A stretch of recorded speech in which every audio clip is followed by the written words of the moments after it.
Qual que vai ser o nosso objetivo hoje, pessoal? Nós temos um grande desafio na Global, que é obter o resultado positivo da certificação para ISO 9001, na sua última versão, que é a versão 2015, ainda esse ano. Apesar de já estarmos no mês de agosto, aí do meio para o final de 2024, já pensando em 2025, nós temos um grande desafio esse ano, que é a implementação e posterior certificação da ISO 9001 dentro do nosso escopo do sistema de gestão implementado na Global Fruit. Esse é um desafio, pessoal, que nos coloca, né, a organizar processos, áreas, pessoas que muitas vezes não eram envolvidos na segurança de alimentos, na auditoria da FSSC 22000. Então, muitas vezes vocês já podem pensar, não, Gi, vai ser super tranquilo certificar na 9. A 9 é bem menos exigente que a FSSC, a gente já está acostumado com a auditoria, a gente recebe auditoria interna, auditoria da Coca-Cola, auditoria externa, então vai ser tranquilo para nós. Aqui eu trago um sinal de alerta, tá? Não é tão tranquilo assim. A ISO 9001 é menos exigente que a FSSC? É difícil a gente falar no ponto de vista de exigência, mas muito mais do ponto de vista de requisito. Ela sim tem muito menos requisitos do que a FSSC. Na FSSC nós falamos de 3 programas de requisitos, né? Os requisitos adicionais, a ISO 22 e a ISO TS. Na certificação da ISO 9001 é só um padrão normativo, não tem 3 igual na FSSC. É só, entre aspas, né? Porque não é pouco, mas é só a ISO 9001. Então, ela tem menos requisitos do que a FSSC. Isso já é um bom caminho para nós. Porém, não dá para a gente se colocar numa situação de conforto por já estarmos certificados FSSC, porque a visão da norma abrange processos e controles, monitoramentos que antes a gente não auditava. Então, o auditor da FSSC, ele olha muito os processos que são críticos para a produção de um alimento seguro.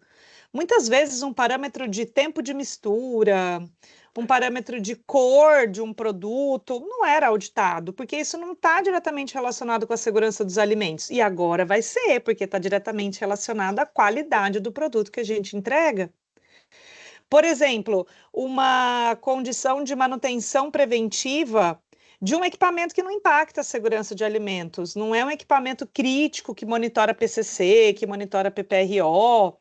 Então, muitas vezes a gente nem dava tanta bola ou não era alvo da auditoria, né? Esses tipos de equipamento agora serão. Todos os equipamentos, independente do grau de risco para a segurança dos alimentos, poderão ser amostrados pela auditoria DIS 9001. RH, né, que normalmente os colaboradores amostrados na 22 é que iam lá para o RH para ver a parte de descrição de cargo, treinamento, monitor de PCC, monitor de PPRO, a gente já estava meio acostumado ali no RH, quais seriam as figurinhas que seriam amostradas, né? Para 9001 não tem mais isso. Qualquer área, qualquer cargo pode ser alvo de uma amostragem. E processos que normalmente não eram auditados na segurança dos alimentos e que agora poderão ser auditados. Processos relacionados ao nosso mapeamento. Então, assim, o Rodrigo lá na área de compras era mais auditado na ISO 22000, na FSSC, na parte de homologação, ou nem isso, às vezes até isso já fica com a qualidade. Agora o Rodrigo vai ser auditado em todo o processo dele de compras. Cadê o seu procedimento de compras, Rodrigo? Como que você executa uma busca por um cliente, por um potencial fornecedor? Como que você homologa? Como que você negocia? Cadê o seu fluxo de aprovação? O que que você aprova? O que que é outra área que vai aprovar? Onde que está isso documentado? O que que você mede aqui no seu processo, Rodrigo? Quais são os seus riscos e oportunidades do seu processo? Como que você consegue demonstrar isso, Rodrigo? Me dá um exemplo, me pega o registro, me mostra o e-mail. Rodrigo vai falar, mas como assim? Eu nunca fui auditado dessa forma. Por que que estão me pedindo isso agora? Porque agora é sistema de gestão da qualidade. A ISO 9001 pega todos os processos da organização, não só os processos que estão relacionados à segurança dos alimentos. Então, pessoal, por que que eu quero trazer esse alerta logo no início aqui da nossa reunião para o treinamento de formação de auditores? Porque eu preciso que vocês que vão se formar como auditores internos quebrem essa visão de só olhar para a segurança do produto que está sendo fabricado. Não foquem somente naquilo que vai impactar a segurança do alimento ou não. Não foquem somente na matéria-prima crítica, na embalagem crítica, no monitoramento que é PCC, no monitoramento que é PPRO. Acabou isso. Auditor da ISO 9001 audita todos os monitoramentos, parâmetros, processos dentro da sua amostragem, claro, mas que não estão diretamente ligados à segurança do produto que está sendo fabricado. Então, é muito importante que vocês vivenciem com maior intensidade as exigências dos parâmetros de qualidade, de conformidade geral, parâmetros relacionados à conformidade de um todo, e não só a conformidade de produção de alimento seguro. Combinado? Tá claro isso, turma? Isso é uma mudança na nossa experiência aí de receber auditorias, né? De acompanhar auditorias, tá bom? Um outro ponto importantíssimo que vocês que estão, né, começando aí hoje o treinamento de auditores internos, eu vou precisar que vocês estejam atentos, tá? Toda vez que a gente está pensando em mapeamento de processo, nós estamos pensando em processos que podem trazer uma implicação na entrega para o cliente, tá bom? Na conformidade dos processos que nós vamos entregar para os nossos clientes. O foco grande da ISO 9001, satisfação do cliente. Pessoal, vocês têm que ter atenção a esse quesito de satisfação. Então, quando vocês estiverem auditando esses processos novos, tipo o exemplo do Rodrigo, que eu dei de compras, o pessoal de vendas, o pessoal do fiscal, o pessoal do tributário, do jurídico, sempre levar isso em consideração. O que esse processo pode impactar quando a gente está pensando na satisfação do meu cliente? De que forma que esse processo aqui do vendas pode impactar meu cliente? Gisele, se o vendas vender um produto diferente, anotar lá no PCP um produto diferente do que o cliente pediu. Se eu estou pensando num prazo de entrega e eu não vou cumprir esse prazo de entrega. O pessoal lá do fiscal, se ele emite a nota fiscal errada, se ele emite a nota fiscal sem todos os produtos, se o produto é carregado errado depois do prazo. Então, vocês devem criar essa visão, que é um dos pontos focais da ISO 9001, que é o atendimento às necessidades do cliente. O foco é na satisfação do cliente. E o cliente, gente, ele se satisfaz desde que a gente atenda o pedido dele integralmente, desde que a gente atenda no prazo. Se a gente consegue atender, e além de atender, né, exceder as expectativas do nosso cliente, quando a gente está pensando em fazer uma entrega perfeita, aquela entrega sem erros, né? Tem até muitas empresas que colocam aquele indicador correto na primeira vez, né? Fizemos tudo correto na primeira vez, sem ter que fazer reprocesso, sem ter reclamação, sem ter que gerar nota de novo para o cliente, sem ter que carregar de novo. Foi um processo perfeito, o pedido perfeito. Então, isso que nós também temos que ter atenção quando a gente está falando de ISO 9001, tá? Então, foquem nisso, né? Olhar para processos que não... O nosso olho ali na 9001, na 9001 não vai ser o olhar crítico daquilo que vai impactar a segurança de alimentos, vai ser um olhar global. E também sempre ter isso em mente. O que esse processo realiza que pode afetar a satisfação do meu cliente? Tá claro, turma?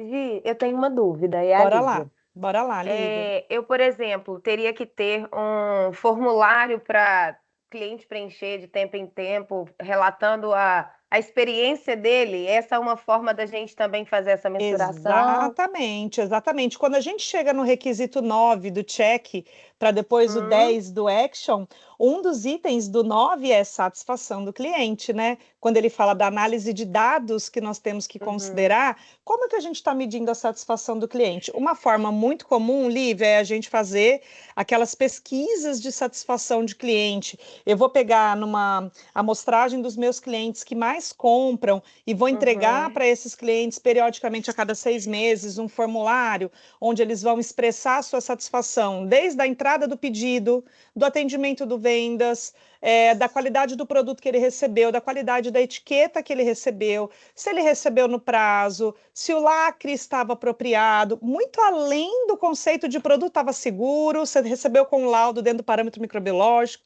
muito além. A norma exige Experiência total, né? Dele com total. a empresa, praticamente, né?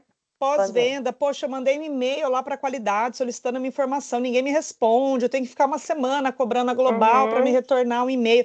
É a visão que o cliente tem de toda a entrega que a Global faz. Agora, vamos deixar claro aqui, futuros auditores, tá?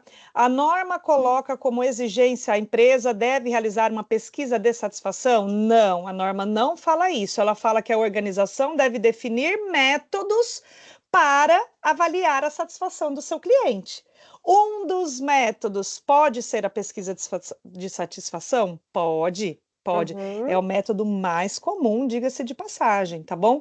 Mas, eu cheguei lá na minha área de pós-venda e não identifiquei que a empresa faz uma pesquisa de satisfação. Isso é uma não conformidade. Não, a norma não pede uma pesquisa de satisfação. A gente, como auditor, nós vamos falar muito disso hoje e amanhã, a gente sempre tem que entender o PDCA que a empresa desenhou para atendimento do seu requisito. Então, quando a gente estiver auditando esse processo, a nossa pergunta do PDCA para o P vai ser: como vocês estabeleceram metodologias para avaliar a satisfação do seu cliente? Como? Entendi. Aí nós vamos escutar o que a área vai nos mostrar, Lívia. Ah, Gisele, a gente criou um indicador de recompra. Então, eu entendo se o cliente está recomprando, se é rotineiro ele entrar com um pedido aqui para a Global, é porque ele está satisfeito. Se ele continua comprando, tudo bem, vamos ver em que bases que vocês avaliam isso, quais são esses números. Eu, como auditora, posso falar? Não, está errado, você tinha que conduzir uma pesquisa de satisfação? Não posso. Eu posso orientar, dependendo da minha experiência, né? Se eu já conduzi muitas auditorias ali, eu posso falar: olha, esse índice de recompra é um índice muito usado realmente para entender a satisfação. Muito bom o índice de vocês, mas avaliem também uma pesquisa. Na pesquisa, a gente tem uma abordagem muito mais ampla, a gente consegue chegar em níveis de detalhes muito maior. Mas, assim, recomendação, falando da boca ali Uhum. para fora, durante a auditoria, não posso apontar não conformidade. Tá. Hoje nós temos até um pós-venda. Agora a gente precisaria de melhorá-lo, né, para atender, mas como atualmente o cliente praticamente acoca e lá a gente tem uma certa dificuldade com algum, né, receber alguns Sim, documentos, sim. mas nós vamos nos esforçar para tentar conseguir. Eu E às vezes acredito que a melhorar gente também. possa, eu acredito que a gente possa, sempre o primeiro passo vai ser o que nós temos hoje e o que nós podemos melhorar. O que a Uhum. gente tem hoje está satisfatório? Está atendendo? É É. relevante? Tá bom. Uhum. Ou o que eu tenho hoje é satisfatório, é adequado? Eu posso criar uma nota adicional, por exemplo, se eu tenho as auditorias da Coca de QSA, por exemplo, de responsabilidade social, de saúde e segurança e tudo mais. Um score meu em todas essas auditorias pode também indicar para o meu principal cliente, Coca-Cola, que ele está satisfeito com o meu trabalho? Poxa, a nota para atende tem que ser mais do que 75. Eu estou atende em todas. Pô, isso é um excelente índice para demonstrar que o cliente pode estar satisfeito com a minha entrega, porque eu Uhum. consigo demonstrar uma boa performance nas auditorias, ele consegue avaliar de forma positiva a minha entrega. Pode ser. Entendi. Ó, eu vou já dar um spoiler aqui, né? A gente começou na semana passada, eu, a Sabrine e a Érica, nossa consultoria para ISO 9001. Então, eu estou auxiliando vocês num tempo curtinho, porque o seu Rodrigo nunca tem dinheiro para mim, então ele já, né, ia brigar comigo em preço. Então, a Sabrine conseguiu contratar 4 dias de consultoria, um vexame, mas nesses 4 dias nós vamos entregar o nosso melhor possível para estar tudo certo na auditoria da Nove. Como que nós começamos a consultoria semana passada? Eu cheguei falando assim, Lívia, não, isso aqui não serve, vamos começar do zero? De jeito nenhum.